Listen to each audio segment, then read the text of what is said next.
Hello and welcome. You are at the Watson Weekend. If you've found yourself to the right place, your weekly dose of e-commerce entertainment. I'm your host, Rick Watson. And it's Jessica Laseski. Awesome. I mean, this is just your weekly dose of medicine with just enough sugar to make it go down easy. We're going to talk about your latest news in retail, technology, e-commerce, and do the best job we can. We can. We said last time, we are not professionals. We're not journalists, but we are getting scooped, and we're going to talk about that later today. So Yeah. we're getting there slowly. Not only are we not professionals, I'm not sure that we're getting better. I mean, I will say, like my headline says, school's in, germs out. Don't know about you guys, but my kids are back in school. The germs are here. So if I sound a little bit nasally, I'm not testing a new voice for my Watson Weekend persona here. It's all right here. It's been rough o'clock. Yeah, I want to see your nasally voice for the next show. It's the Friday the 13th show. Of all the Halloween-ish horror movies, what's your favorite series or one? I mean, so I'm not a Halloween gore person, to be honest. The horror movies give me nightmares like no other. I would whenever I was in high school, I would try to be cool and go to a scary movie, and then I'd come home and watch The Little Mermaid or something, like real easy on the eyes. So I'm a big Hocus Pocus fan. You can't Hocus Pocus, can't go wrong with some witches. You can't go wrong with some witches. Little SJP. Got Bette Midler in the house. It's just a classic. That's all good. I have to go back to the Friday the 13th or the Nightmare on Elm Street. The original Freddy with the mask and that was the one that the glove that will freak some people out. And then Halloween, like just the very simple dun, dun, dun, dun, dun, dun, dun, dun, dun, like that again makes my skin crawl just thinking about it. Like I just can't even go there. So I love it. Give me more of that. Yeah. Well, we want to talk about this week's show in thanks to our partners. It's brought to you in partnership with Maze, 3 times hide and seek champion, your friends in finding the right way. So thank you, Maze, for helping us bring this show and all of the things we're going to break down today to our viewers. So yeah, and we're not even kidding when we say we love the folks at Maze Group. Vince, Santo, Nick Thompson, and the team there do a great job. And if you're looking for implementation, system integration, strategy help, they are there for you. Yes, absolutely. All right. So you want to kick us off with some headline hangovers. What caught your eye this week? Yeah, I mean, there are a number of headlines that caught our eyes this week. First of all, is there are a lot of chapters in the book, but for retail, the worst chapter you don't want to open is chapter 11. And Big Lots have recently filed for bankruptcy protection, citing stubborn inflation. Look, of course, they're going to say something outside of their control. Slow down the consumer spending and home goods, furniture, decor.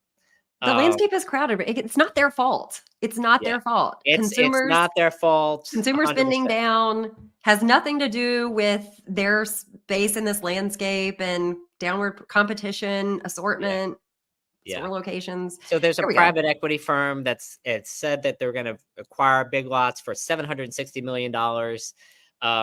But don't worry. If you're worried, Jess, they have a 5-point plan. I knew there was a plan. And there's probably a special project name too, right? Yeah, it's called Project Springboard.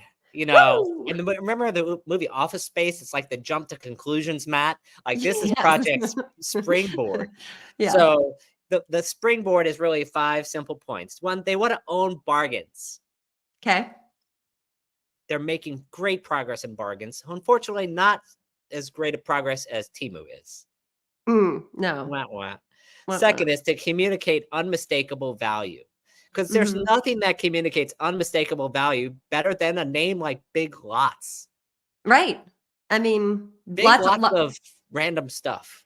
Big lots of cushions, big lots of patio furniture, big lots of. Did you also hear? I think they're expanding into some new categories as part of their 5-point plan. Exactly. I mean, big lots of debt is what I see happening here. That's the issue. So they want to increase store relevance by putting food in the big lots. So lots of food that they're going to add. Unfortunately, like, is there going to be enough turnover to make sure the food isn't spoiled by the time you hit there? Then you have lots of spoiled food, which doesn't smell very well. High preservative content keeps that shelf life long and strong. Exactly. It's a big travel problem. Of course, omni-channel, they have to throw in the buzzword du jour. If they really wanted to do something better, they would have thrown in something a little bit more modern. Unified commerce is a new buzzword of art. Maybe FYI. you need to send that to the Suggestion box. You need a consultant, let me know. And also to drive productivity, because there's nothing that will reduce your debt load faster than in making unprofitable businesses more productive. Yeah. Yeah. Well, Rick, they did bring in the Bobs to help. They referenced they had a partner, a consultant that came in to help them develop Project Springboard, which is supposed to drive 200 million in cost savings. Is that going to cut it for you? Oh, we're going to talk about some companies that brought in Bob's later on when we get to Thrasio, but we're not quite there yet, Jess. They're like, way to dangle the bait out there. But unlike Mr. Trump, I'm not taking your bait. Okay. So, look, people are trading down value. Like, why can't Big Lots make it work? Big Lots can't make it work because consumers not buying. They're going to Walmart. It's more convenient. It's easier, better service. And if they really want something as cheap as hell, they're going to Temu. That seems to be the trend right now. And so Big Lots have lots of big things to work on. Lots of big things to work on. Well, this transaction's supposed to close unless they get a better deal. That was also in the news, right? So exactly. We'll see what happens. Yeah, hopefully soon. Let's try the next story on for size. Yeah. Oh gosh, that was such a great setup. I'm so jelly. Well, we are going to try something on because Google is taking on the reins of tackling the holy grail for improving the apparel shopping experience. Many have tried and failed, and this is Google's Indiana Jones moment. See what I did there? They want to bring this new technology to the forefront. So I think we want to show you guys because it's just too good of a story to keep. You got to have the visuals, right? So maybe if I can ask our producer Vinny to help me fire this up. We are actually sorry, we're having a little bit of technical difficulty. Sorry about that. So let me just break it down for you, Rick. Google has had lots of different retail products that they've tried to bring to the forefront. Fit is one of the things that we're trying to tackle. And in this Fit story, they have two things. One is they basically combed the database of all of these different models and expanded it out. So, not just like one model that's extra small. There's maybe 10 models. Same thing, small, medium, large, etc. They've partnered with Everlane, Anthropologie, and Tops. Just one category, Tops, is where you can go. So if you go to Google Shopping, type in Everlane Top. This is like the place where you can kind of start to see and feel it. So here we go. So yeah, if you just scroll down a little bit for me, Vinny.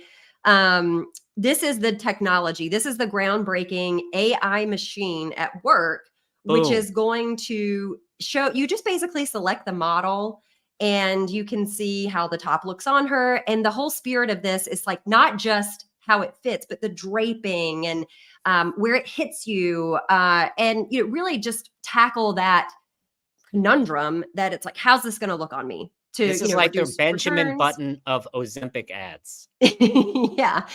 So, I mean, it in theory, I guess this is kind of interesting, but I don't know, not passing the sniff test. So let me just kind of take you to the next demo. So the next demo is, I like this top, but I might want it cheaper, or I might want it in a different color. And so I can use these filters and facets that Google has to just kind of look what I want. I want it in this price point or in this color.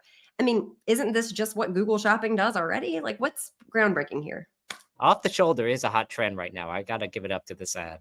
Yeah, I mean, no doubt, and it would look great on you. So, yeah, I just wanted to kind of get your take. Like, what are you thinking look, here? I think look, creative services is a big challenge for a lot of brands. And so any kind of virtual AI try on, if it's going to work, is the question. I think the question is to find, is there any issues with the technology? Is it actually going to work? For years, companies have used like vendors like TrueFit Yeah. To like find some kind of a universal size. Like, Right.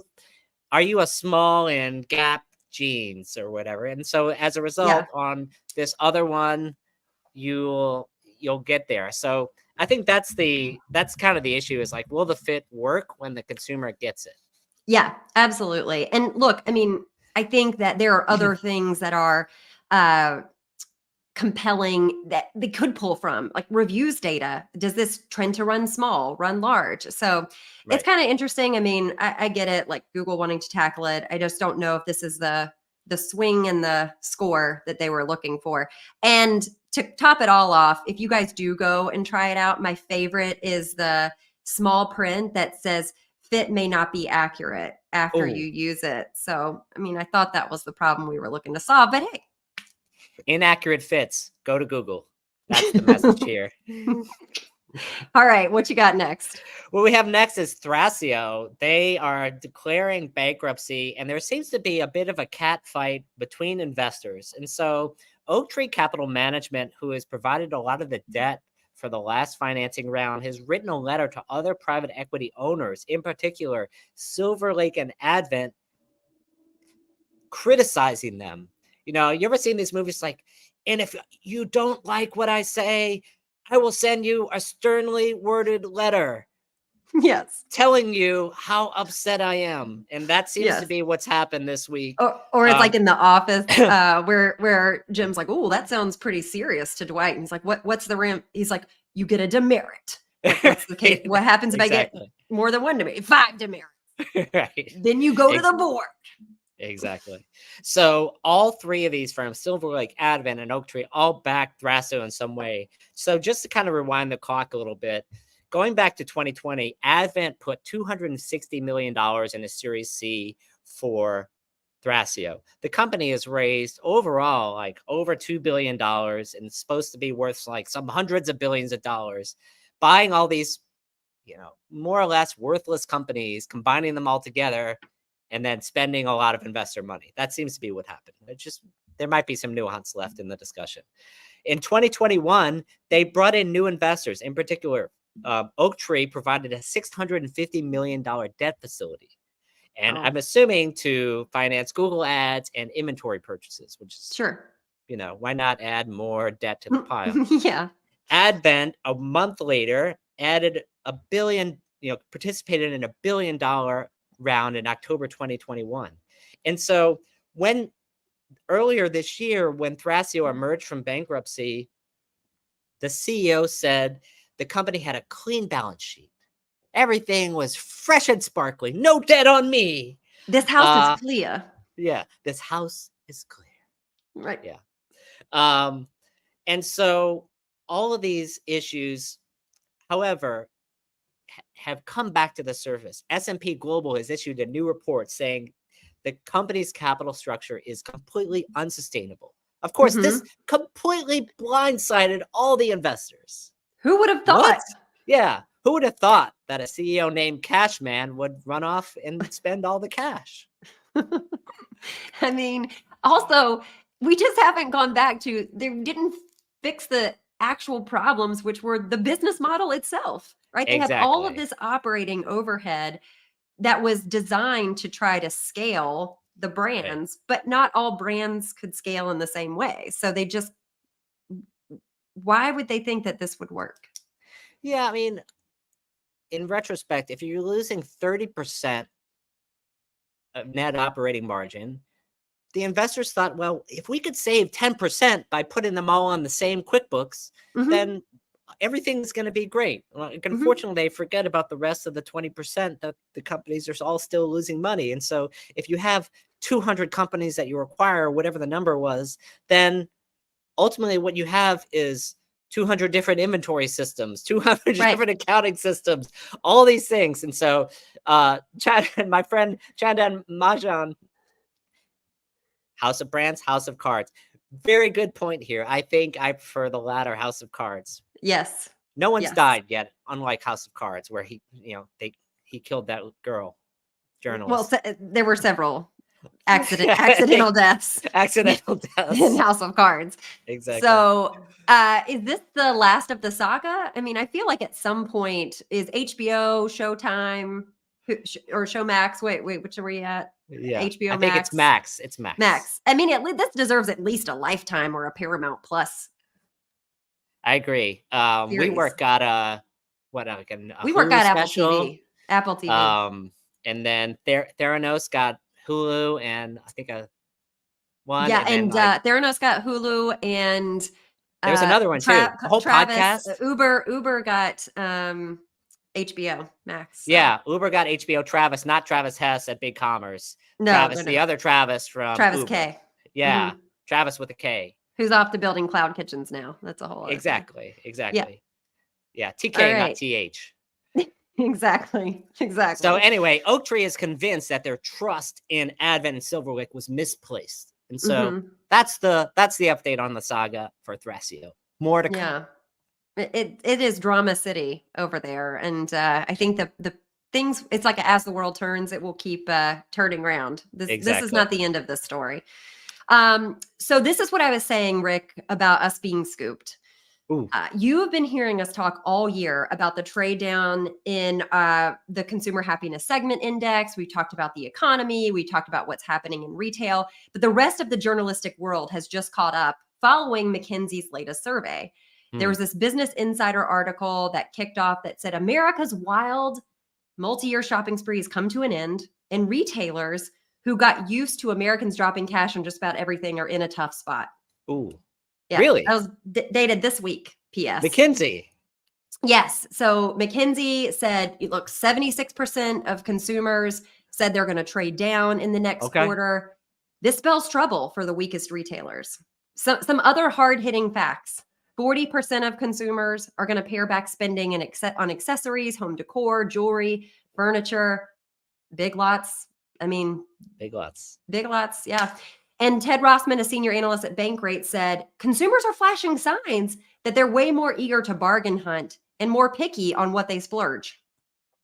Yes. So obvious man speaks. Yes. This is the hard-hitting news that came out of this survey / journalistic take on where the American consumer stands in their spending. They also talked about things like CEO turnover. Again, we got scoop. We talked about that last week. Yeah. And they were talking about how going into the holidays, it's really the weakest retailers and indebted retailers that their business could continue to shrink. Right. So if you're not focused on profitability, you're not focused on your business structure and brand. I guess my question is, if anyone was waiting for this information or a McKinsey survey to shift their strategy, they probably shouldn't be in business in the first place, right? Yeah, I think they missed the memo, and ultimately, that train has already left the station. And so at this point, holiday shopping starts in October. You are in September. So apparently you needed to have your inventory. Amazon made an announcement. You need to have your inventory and FBA for the holiday season in August. And they told everyone that in August. So they're on the same McKinsey timing train. Yeah. I mean, that was just so they didn't flood their warehouses, right? It was like, you got what you got at this point. So you're host. I think in this case, for retailers, the light at the end of the tunnel could be an oncoming train. Oh man. Speaking of rough o'clock. Yes. And Miles, I appreciate that perspective on the UK. I think this is a global trend at this point, right? Where things are difficult. I just find it interesting that we're here in the middle of the year, and not the headline, but the kickoff was the wild spending spree has stopped, because you could see this coming from a mile away with the trillions of debt in credit cards, the buy now, pay later, which we've talked about, you can't track, going up, inflation pressure. It's going to be an interesting ride going into the holidays. For sure. And Europe and the UK are a couple of rate cuts ahead of the United States right now. And so it'll be interesting to see when that happens in the US. Does it affect the consumer at all? Ultimately, I don't think it's going to affect too much. It just means that your credit card debt, which is the highest in the last like 10 years, Yeah. won't quite be going up As as much? high as much as before, which doesn't necessarily mean you're opening your pocketbook. No, I think Doesn't make your we'll childcare go up, go down, does it, Jess? it doesn't make my groceries more affordable, but Right. here we are. Yeah. Speaking of new opportunities though, and Oh, new wow. ways to get consumers, I think you've got a little teaser for us here. Yeah, I'm excited about the next story, which is Shopify has partnered with Roblox to sell physical goods into the Roblox platform. And we have a couple of things to talk about here. For those who don't know, in the last week, Roblox has had a developer conference where they announced a whole bunch of new capabilities. Essentially, if you're a creator on Roblox, there are creators that make hundreds of thousands and millions. Like Roblox pays out millions of dollars a year to creatives that build in-game content that then other people use. Well, of course, they sell a lot of virtual things. You can make like a Right. virtual hairstyle, which is cooler than mine, virtual hairstyle that's cooler than yours, or a virtual Jacket, shirt or jacket, clothing, yeah. all virtual in Accessories. the game. Yeah. However, Roblox is pushing past that onto physical commerce, and they're creating APIs and integrations to essentially any e-commerce platform out there. Shopify being kind of wanting to get ahead of the game. They were the first to announce that they're partnering with Roblox. This integration is going to roll out the beginning of 2025. And I think they've announced some pilots. I'm sure they're testing the APIs right now, Yep. but it seemed like the platform is actually going to open up that time. So if you want to have a virtual pizza and then get a real pizza ordered, if that pizza delivery is on Shopify, you would be able to do that. Yeah. I think it's interesting to there is certainly massive the Roblox community is massive. You have 80 million daily active users. They take a 70% commission though on those virtual. Do you think they're going to have to change their commission structure to make this work? Yes. Yeah, that's a rough o'clock commission. Yeah. Everyone. Yeah. I mean, so they haven't talked about what that structure is going to look like. And then my question for you was, look, like lots of companies have tried to tackle this, like, Twitch and others, in-app or in-game experience in commerce and buying something that's not related to this virtual environment. Do you think Roblox has what it takes to make this materialize? Because it's not worked yet. Yeah, look, I think 4 or 5 years ago, we were in the Web3 era. Everything was Right. going virtual, and we're going to be living in the metaverse. Fast forward to the wah. Here's the challenge. None of it worked. But the reality is your kids are still spending a lot of money on Roblox. Yes. And I would say over 50% of people spending money are below like 16, 18 years old. Right. And so as part of that, Shopify has released a video, and I think you're really going to like it. Oh, I can't wait. We're going to pull it up. And in it, you may not recognize him for the, I'm going to get Vinny to pull it up. It's actually the president of Shopify talking about the Roblox partnership. Hey friends, Harley here from Shopify. But where am I? Well, I'm excited to tell you it is official. Shopify is the first platform commerce partner for Roblox. Soon, we'll be piloting I like how Shopify he's winking at me. Roblox with a larger launch happening in early 2025. This They means that nailed the developers backwards hat too. and brands Awesome. who are Yeah, on this is Shopify great. can sell directly. All right, thank you, Harley. That's enough. But there's a couple things like that. First of all, Lego Harley. I mean, got to give him props for that. But second, and more importantly, backward hat Lego Harley. That's really where he takes it over the top. Yeah, we hit next level there. I mean, I do wonder if he just watches this on repeat because it's pretty solid. Exactly. So we'll have more, I guess, to unpack on if this does or does not work. Yeah. And I think we've got one last story here, and we're going to close this out. And If you we'll have be quick Temu on about your it. bingo card 25 minutes in, here we are. Yes, here we are. And we really can't ignore this story because 2 years after the launch of Temu, it has overtaken eBay to become the world's second most visited e-commerce site. It's the We're only number e-commerce. two. We're We're number number two.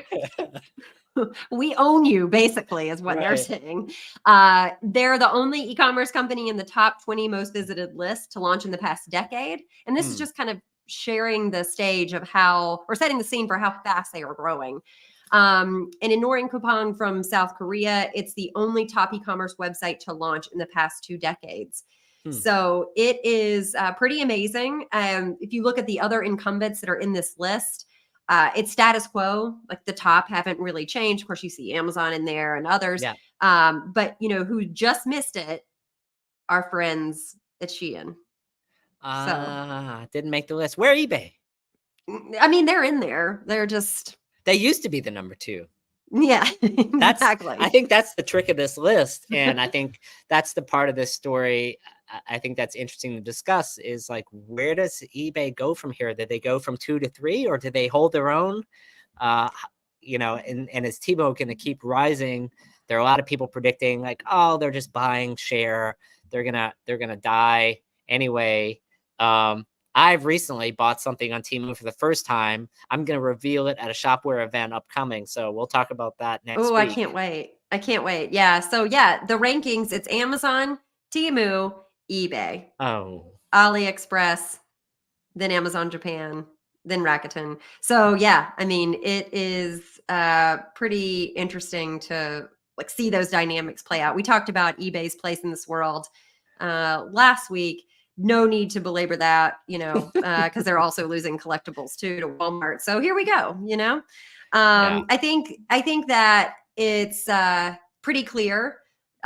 They are, dominating the landscape, and it's a can't stop, won't stop until quality control steps in. Yeah, exactly. Till compliance and marketing maybe get shown the door or something. But all these companies are trying to get US brands to go on the site. So mostly to try and sidestep regulation. Look, it's Americans on here selling to Americans. It's not. That's right. Sweatshops. No, we beefed up our seller community. Yeah. Minimal lead. Minimal lead. Minimal last. Minimal last. All right. Exactly. Well, thank you guys for bearing with us. We know it was a little longer on the headline hangover, but there were some juicy stories to dive into. And I think we're going to keep this train rolling with the saga at another grift type company, Bolt. Grift. You can't spell grift without BOLT. But anyway, there is a number of things that are happening recently, which is a doozy. The company is reported to be raising $450 million at if you're raising $450 million and you have revenues of reported revenues. I've not seen the paperwork. Reported revenues of $28 million. Just a wild guess of what do you think that company is worth, Jess? Reported revenue of $28 million. Yes. In your wildest stretch, what would you value a company for $28 million in revenue, even in the good times? Even in the good times? I mean, at this point, we're not trading off revenue, we're trading off EBITDA, but like best case, they're getting like a 200, 150. 200 million. Try 14 billion on for size. That is the projected valuation of this company, or 1,000 times profits. Ooh. So I don't know. $7 million in profit this is a terrible business. But let's rewind the clock a little bit and talk about, this is a Series F round. The founder started Bolt. As you remember, like Shopify and others said, no, you will not pass. No more alternative checkouts on our platform. No soup for you. No soup for you. You have chose poorly. And so the founder was, forced out or left or wanted to do some other things because once you're a multi-billion-dollar unicorn, like you're riding out high. Like you can Yeah. take investors' money and go. You And take so, that gravy train there was and you go to Italy. yeah. So they hired a new CEO, Maju, who spent some time at Amazon. It's like pretty widely respected, very widely respected executive. Brought in some other friends of ours that have come into the company, and they gone now. And mostly they gone because the founder has decided to come back. And that's part of this funding round. Is the way to look at this is Bolt is a Series F. So it's only $28 million. If there's more letters and more like numbers in your revenue and profitability, first of all, that's a problem. Yes. And so the founder's going to come back. Founders demanded like $2 million in salary, like $1 million bonus just to come back. To do what? To build a super app. Save the day. To save the day. And so famously, the last CEO, I think Vinny has an image that he could show like when the founder came back, the previous CEO, he gone. So Maju is a good friend of the show. He one click checked out from Bolt. And so he gone. He's working on a new startup now. He might I did appreciate this. Yeah, I did appreciate this. This was one of the best LinkedIn posts this year. So congrats, golf clap to you, Maju. Yes. Ex-CEO Bolt. You might want to bury that. You might want to take some lessons from Dave Clark and Flexport and like just scrub it from your You were a consultant there. Yeah. You were a consultant to Bolt. You weren't the CEO. Just some advice from your friends at the Watson Weekend. Yeah. So I think it's also interesting. There was something about the London fund and kind of break it down like all the dynamics that are happening with these like investors and the fund. And there was something a little sketch about that situation because I'm so the trying to company play catch up with this story. Yeah, the company was going to raise $450 million, but it's not all in cash. $250 million of the funding was marketing credits. Oh, okay. All right. And the marketing credits were to influencers who are apparently going to promote the company. Influencers, none of which you've ever heard of. Oh, cool. But trust us, they're worth $250 million. That makes sense. Because normally I get my checkout advice from influencers when I'm a tech company. Right. Trying to figure out what technology or a retailer. Exactly. Look, unless it's Taylor Swift, your influencer purchase is not worth $250 million. No, wrong. Yeah, exactly. So I think that's part of the challenge. How much money they're paying Breslow, or the CEO who's coming back, is part of the challenge. And if you look at, there are a certain breed of founder that seem to really, it's almost like they're hunting investors. Usually you have founders that are like trying to pitch the company, like attract investors. They're like hunting investors, like trying to find the biggest sucker. This investor who's coming in, he said Bolt was bigger than Stripe. What line, balance sheet, market data, et cetera, is he using? Yeah, they just use the fact that there were millions of people who have been through Bolt's checkout, and they're Bolt's customers. And so as a result, they have more names than even Stripe. Interesting.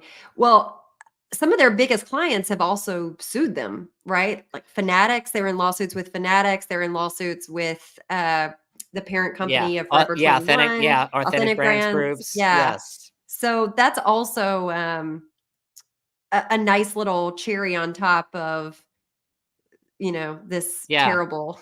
I remember when the last CEO was there, Maju, who we talked about, who left, they signed Fanatics. And I was like, for like a month, I'm like, there could be something here. Like Fanatics is a serious company. It's legit. Yeah. And you go to Fanatics website right now and you go through their checkout, and what do you see at the top? PayPal. She back. She back. They are friends again. Yes, exactly. So, I mean, where do we go from here? Because there's also BlackRock, can you walk through the situation with BlackRock? Because they're trying to block this whole thing essentially by filing a restraining order, is what I heard. I didn't know you'd file a restraining order Yeah. in Look, this they're kind of trying to scenario. file a restraining order in Delaware, and there's supposed to be a settlement between the CEO, the investor, to get shares back into the company. It doesn't make any sense to me. It seems like they're trying to get the company back on track. If this funding deal ever closes, there's going to be so many more lawsuits Oh my gosh. Yeah. for this company. They're going to pile up to the sky. Yeah, it's more likely that there are cats being eaten in Springfield that this funding deal is going to sign. So if I guess the question I really want to ask you is, do you think there's anything salvageable in the technology? Is there sound technology here, or is this a closed shop moment and there's nothing even worth saving?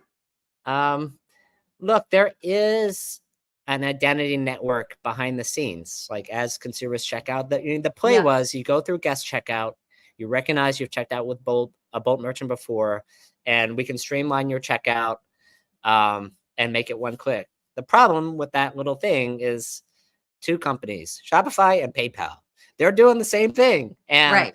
they have much more resources and leverage. So the reality is they really have no moat. Perhaps one of the platforms could acquire the remnants of Bolt in a Thrasio-like situation, like we just talked about before. You know, if you have $1 and you used to acquire something that used to be worth $14 billion, it sounds like you got a good deal, except when you realize that $1 is going to lose a lot of money every year. Yeah. And I get you would never want to call it Bolt because at this point, we actually had some new ideas for what Bolt could stand for. Can I throw a few out for you? Yeah, I would love to hear them. Okay. Tell me which ones you like the best. We've got bloated, overvalued, laughable technology. Ooh. Basically overhyped, lacking traction. Hmm. Bragging, often losing time. Big on lies, tiny on deliverables. Any of Ooh. those hitting? I like big on lies, tiny on deliverables. I thought you Yeah. would. That's why I Yeah. ended there. So Yeah, I love it. yeah. So if you guys would buy Bolt, well, A, question, would you? And B, what would you rename it? We'd love to hear. Yes. Yeah. In this case, I think the final word on Bolt should go to Mr. Kaplan, which is past is prologue. Unfortunately, with the performance of Bolt, and so the behavior of the investors, integrity matters in this business, and I think we seem to, unfortunately, have to learn this message over and over in technology. So you have to kind of go back to WeWork to find someone who has hunted investors at this level. Adam Newman famously, I mean, I saw the documentary. We were talking about it before on Hulu. Like he went and found Masayoshi-san, Yeah. like figured out where he liked to go, what he liked to Mm-hmm. do, and all these things. And so, he got a lot of money for WeWork, which ended up Yeah. going in the toilet as well. But they have nice facilities. I like WeWork. Yeah, they are very nice facilities. And maybe those two guys could team up and build something new together. Yes. Yeah. Bolt and WeWork. Bolt work. We bolt. We Work bolt. We bolt. I'm feeling some Jason Murray, Marty Armstrong coming in here. I get it. Yeah, you're being funneled here. I'm being funneled. It's so great. Well, this story absolutely, it's like our friends at Thrasio, will be the gift that keeps on giving. Any lessons learned for you through this? Yeah, I mean, I think work with people who have integrity. I didn't think this was going to be the bankruptcy edition on Friday the 13th. She's like, did we plan that out this way, Jess? Oh my God, but that's pretty genius, actually. Look at Vinny bringing it home. I know. He crushing it. tricks us into all these stories. He Like really we actually does. don't have any idea of what we're going to talk about until we just get up here.